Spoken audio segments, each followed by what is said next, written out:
just a matter of hours, President Donald Trump will meet Russian President Vladimir Putin in Alaska. It's the first time, I should add, in about a decade or so that the Russian leader will be on U.S. soil. So with that, we know this is an important conversation. I want to bring in Scripps News Group's Nathaniel Reed.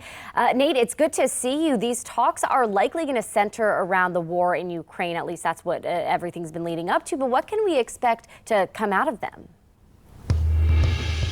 Well, Aaron, at this point, it's not clear. The White House has been reducing expectations for this summit. They're saying that this is not much more than a listening exercise between President Trump and the Russian President Vladimir Putin. But what's notable is not just who's in the room, but who's not in the room. The Ukrainian President Vladimir Zelensky will not be there, along with a lot of the U.S.'s European allies who, for them, this war is on their front doorstep. They will not be in these meetings. So again, not clear what can be accomplished. President Trump already pushing ahead to what he says is going to be a second summit at some point in the future after this one.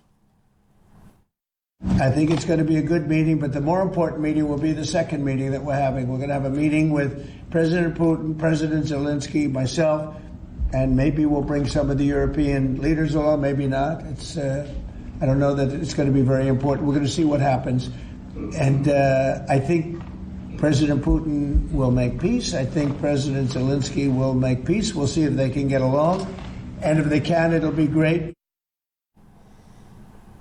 And what's especially concerning to the Ukrainian President Volodymyr Zelensky, whether President Trump makes any agreement with Vladimir Putin about NATO security guarantees, where NATO, the North Atlantic Treaty Organization, forces can or cannot go within Europe, especially Eastern Europe, and whether President Trump would agree to any sort of land swap between Ukraine and Russia. Again, something that the Ukrainian president has pushed President Trump to not accept. A lot of questions going into this meeting. Yeah, there definitely is a lot on the line, so we will be watching, and we know you will be too. Nate, thank you so much for your time and the perspective on this. It's coming up.